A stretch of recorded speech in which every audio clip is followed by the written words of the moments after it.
Hello दोस्तों, राधे राधे। कैसे हैं आप सभी। आशा करती हूँ कि आप सभी ठीक होंगे और मैं भी ठीक हूँ। तो दोस्तों, आज मैं आप लोगों को थोड़ी सी एक जानकारी शेयर करना चाहती हूँ। आशा है कि आप इस वीडियो को थोड़ी सी मेरे शेयर भी करेंगे और जिन जिन लोगों को इस बारे में पता नहीं भी होगा, आप उन्हें भी इन चीज़ों के बारे में बताइएगा। तो दोस्तों, जैसे कि आप जानते होंगे, बहुत सारे लोगों को ये चीज़ शायद पता भी होगी और कितने लोग ऐसे होंगे कि जिनको इस बारे में ना पता नहीं होगा। तो हमारे भारत सरकार ने एक टीबी मुक्त अभियान चलाया गया है, यानी कि देश को जिताना है, टीबी को हराना है। तो इसमें क्या है, इसमें 100 दिन का ये अभियान चल रहा है। 100 दिन के लिए ये अभियान को चलाया जा रहा है। तो इसकी जो मतलब इस अभियान की जो पहली शुरुआत हुई थी वो हुई 8 दिसंबर 2024 को इसकी शुरुआत हुई थी और ये चलेगा 24 मार्च 2025 तक। इसमें 347 डिस्ट्रिक्ट को शामिल किया गया है, यानी कि 347 ज़िले, जिन जिलों का इसमें नाम है, वहाँ पे क्या होगा ना, वहाँ पर कैंप लगाए जाएंगी, डॉक्टर्स की टीम होगी। तो वहाँ पे क्या है कि टीबी के लिए ना गवर्नमेंट ने आज की डेट में बहुत अच्छी सुविधा करती थी। एक टाइम था कि जहाँ पर टीबी को ना एक अभिशाप के तौर पे देखा जाता था कि इसको टीबी हो गई है, इसके बर्तन अलग कर दो, इसका कमरा अलग कर दो, क्योंकि टीबी तो एक छुआछूत टाइप की बीमारी मानी जाती थी। लेकिन आज की डेट में ऐसा नहीं है। आज की डेट में टीबी का एक बहुत अच्छा इलाज है। सिर्फ 6 महीने आपको इसकी दवाइयाँ खानी है और यदि आप 6 महीने इसकी दवाई खा लेते हैं तो आप अच्छे हो जाते हैं। तो देखिए, हर बीमारी का इलाज होता है ना। बस आपको क्या करना है कि टीबी से ना घबराना नहीं है, आपको इससे बचाव के तरीके ढूंढने हैं दोस्तों।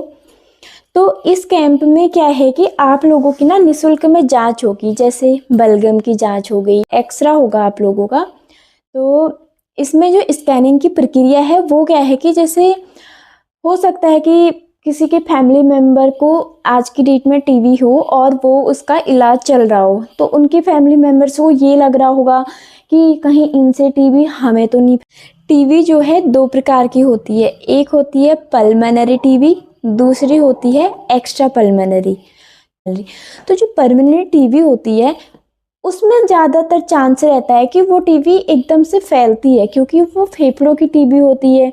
और फेफड़ों की टीबी में क्या होता है कि व्यक्ति एक दूसरे के संपर्क में आता है। जैसे यहाँ पे मैं बैठी हूँ, अगर मुझे खांसी हो रही है तो सामने कोई और बैठा है तो उसको भी हो सकती है। अगर मैं कहीं पर ऐसे खुली जगह में थूक रही हूँ तो भी इसमें इस बीमारी के फैलने के चांसेस हैं। लेकिन जो लिंक फ्लूइड यानी कि एक्स्ट्रा पल्मोनरी टीबी के अंतर्गत जो टीबी आती है उसमें फैलने के चांसेस बहुत कम होते हैं।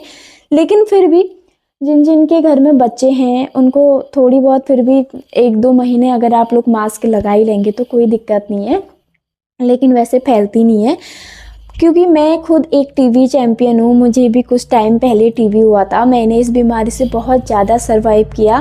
शायद ही किसी को इतना करना पड़ता होगा जितना मुझे करना पड़े, जितना मैंने इस बीमारी के लिए सहन किया। लेकिन आप देख रहे हो आज की डेट में मैं ठीक हूँ।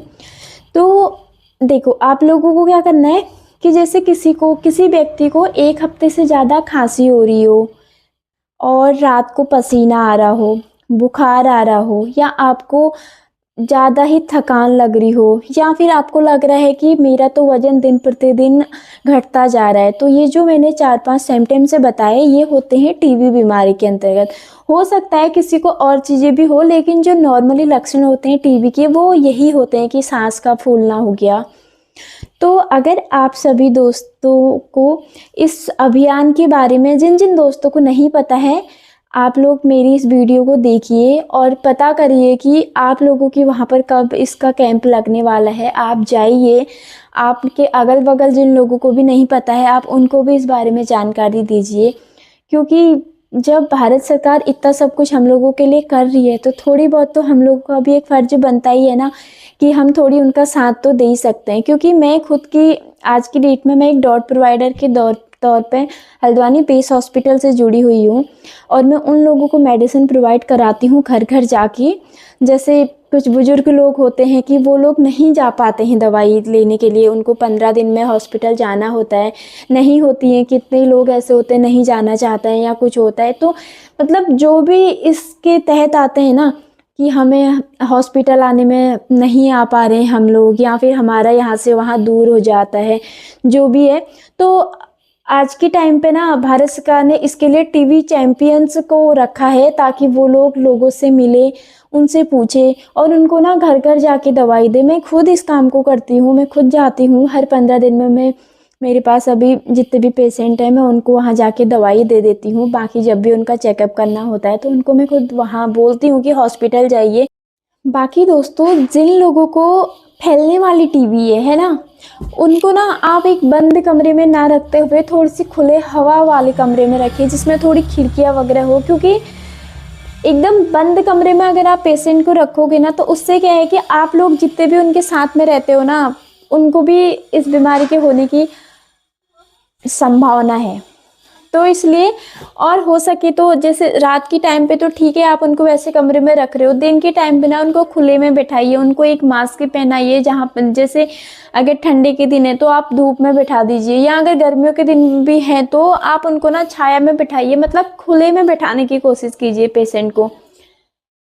क्योंकि हर किसी के पास इतनी जगह तो होती नहीं है कि पेशेंट एक ही कमरे में है तो उस कमरे में कोई दूसरा नहीं रह रहा है। ऐसा बहुत सारे जो लोग भी रेंट पे रहते हैं या कुछ भी होता है, तो बहुत सारे लोगों की परेशानियां होती हैं कि एक ही रूम होता है, उसी में रहते हैं। तो पेशेंट को भी आप मास्क लगवाइए और खुद भी उसी मास्क को लगा के रखिए, क्योंकि जो फेफड़े वाली टीबी है वो ना बहुत जल्दी फैलती है ना। तो इसलिए आपको इस बात का ध्यान रखना है। बाकी आपको क्या करना है कि हिम्मत रखनी है और दवाइयाँ खानी है, खाना टाइम पे खाना है। हो सकता है आपको इन दवाइयों की वजह से कुछ साइड इफ़ेक्ट हो, जैसे किसी को क्या होता है कि खुजली हो जाती है, किसी को होती है वॉमिटिंग हो जाती है, और किसी को तो इसमें मतलब बड़े बड़े से फेस पे पिंपल टाइप दाने भी हो जाते हैं, एलर्जी टाइप हो जाती है, पूरे शरीर में रेड रेड कलर के दाने हो जाते हैं।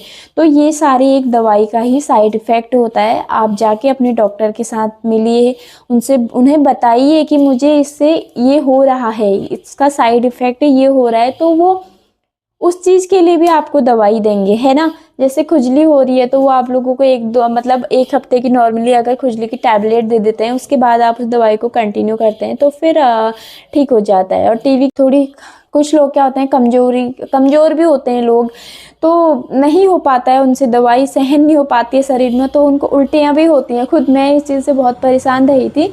तो आप लोगों को ये नहीं सोचना है कि मैंने दवाई खा ली है तो मेरे को खुजली हो रही है, मैंने दवाई छोड़ देनी। अपनी मर्ज़ी से कुछ नहीं करना है।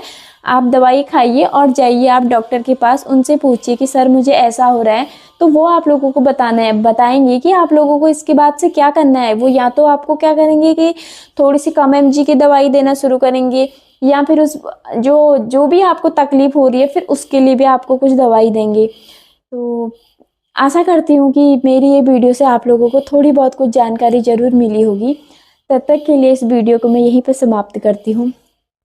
नमस्कार।